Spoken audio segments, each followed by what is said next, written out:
Herkese merhaba. Şimdi Orta Çağ dendiğinde aklınıza ne geliyor? Muhtemelen karanlık bir dönem değil mi? Ama bugün tam da o dönemden çıkıp gelen ve entelektüel tarihin akışını değiştiren devrimci bir fikri, bilgili cehaleti masaya yatıracağız. Kafamızda canlanan resim genelde bu. Öyle değil mi? Gelin bugün bu yaygın klişeye şöyle bir meydan okuyalım. Ya o dönem aslında bir duraklama değil de tam tersine felsefenin harıl harıl yeniden yorumlandığı, insanlığın en temel sorularından birine cevap arandığı 1000 yıllık bir arayışsa? İşte bakın bütün bir ortaçağ felsefesini aslında bu devasa sorunun etrafında şekillendirebiliriz. Bu sadece dini bir soru da değil aynı zamanda bilginin, aklın ve en temelde insan olmanın sınırları ile ilgili derin bir felsefi arayış. Ve bu büyük sorunun gölgesinde iki tane ana akım ortaya çıktı. Şimdi şunu en baştan söyleyelim. Bilmeyerek bilme fikri öyle birdenbire ortaya çıkmış bir şey değil.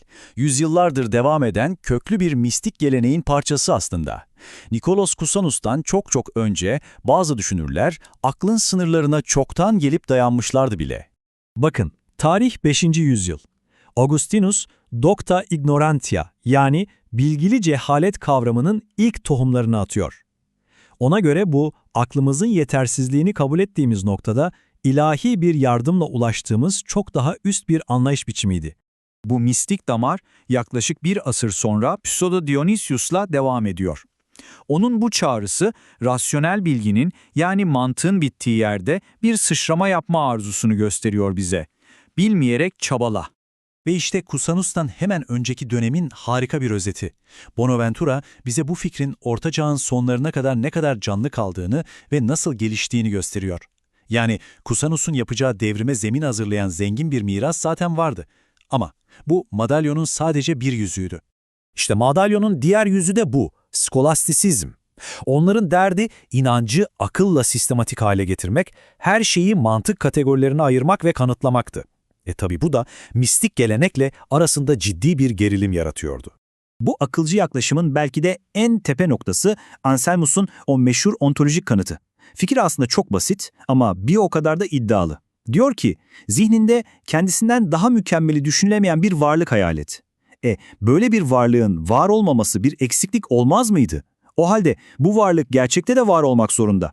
Görüyorsunuz değil mi? Saf mantıkla sonsuz olanı sonlu bir aklın kalıplarına hapsetme girişimi tam olarak bu. Ve işte en kritik soru bu. Mantık sizi ancak bir yere kadar götürür. Sonsuzlukla karşılaştığında mantığın kendisi paradokslar üretmeye başlar. Bu entelektüel çıkmaz da insanları ister istemez yeni bir yol aramaya itti. Ve işte tam da bu noktada anlatımızın merkezindeki isim Nikolaos Kızanus sahneye çıkıyor. O, bu duvara tırmanmaya çalışmak yerine duvarın kendisinin aslında cevabın bir parçası olduğunu söyleyen devrimci bir fikirle geldi. Nikolaos Kusanus, 15. yüzyılın tam anlamıyla bir Rönesans insanıydı. Hem bir ilahiyatçı, hem bir filozof, hem de bir kardinal. Bu zaman çizelgesi bize hayatının Orta Çağ'ın sonuyla Rönesans'ın başlangıcı arasında nasıl bir köprü kurduğunu çok net gösteriyor. Zaten felsefesini bu kadar devrimci yapan da tam olarak bu eşikte durması. İşte onun felsefesinin kilit taşı bu. Cusanus'a göre sorun, Tanrı'yı mantıkla kanıtlayamıyor olmamız değil. Asıl sorun kullandığımız aletin, yani rasyonel aklın bu iş için doğası gereği tamamen yetersiz olması. Bu sanki bir cetvelle okyanusun hacmini ölçmeye çalışmak gibi bir şey. Ve işte geldik en kritik noktaya. Bilgili cehalet demek basitçe ben bilmiyorum demek değil. Hayır. Bu neyi bilmediğimizi ve daha da önemlisi neden bilemediğimizi anlamanın getirdiği derin bir bilgelik.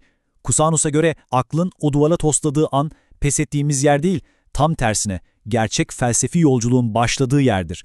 Burası mantığı geride bırakıp spekülasyon dediği sezgisel kavrayış alanına adım attığımız noktadır. Peki bu spekülasyon alanı bize ne gösteriyor? İşte şimdi Kusanus felsefesinin en akıl almaz, en çarpıcı kısmına geliyoruz. Mantığı terk ettiğimizde karşımıza çıkan şey zıtlıkların ortadan kalkması. Bu Latince terim onun düşüncesinin tam kalbinde yer alıyor. Bu fikir şunu söylüyor. Bizim aklımızın çelişki olarak gördüğü her şey, büyükle küçük, düzle eğri, başlangıçla son, sonsuzlukla birleşir ve aynı şey olur.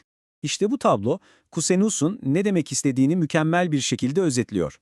Bakın, bizim aklımız için düz bir çizgi ve bir daire birbirinin tam zıttı. Ama Cusanus bize diyor ki, bir saniye durun ve düşünün. Sonsuz sayıda kenarı olan bir çokgen hayal edin. Kenar sayısı arttıkça ne olur? O çokgen yavaş yavaş bir daireye dönüşür.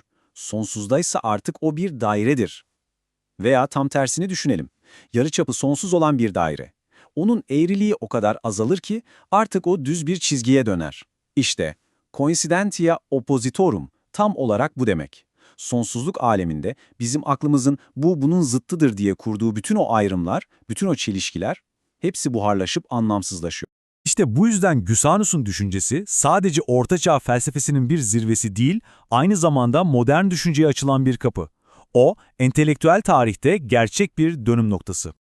Cusanus'un bize bıraktığı en büyük miras, felsefenin odağını değiştirmesi oldu. Bize bilginin fethedilecek bir kale değil, sonu olmayan bir yolculuk olduğunu gösterdi. Her şeyi bildiğini sanma kibirini aslında ne kadar az şey bildiğini anlama alçak gönüllülüğüyle değiştirdi. Ve paradoksları bu şekilde kucaklayarak kendisinden yüzyıllar sonra gelecek olan modern bilimin ve felsefenin de kapısını aralamış oldu. Gelin bu bölümü Cusanus'un 15. yüzyılda sorduğu bu soruyu günümüze taşıyarak bitirelim. Bilgimizin sınırlarını kabul etmek bizi daha mı az bilge yapar, yoksa daha mı fazla? Belki de gerçek bilgelik her şeyi bildiğimizi iddia etmekte değil de bilmediğimiz o sonsuz okyanusun farkında olmakta gizlidir.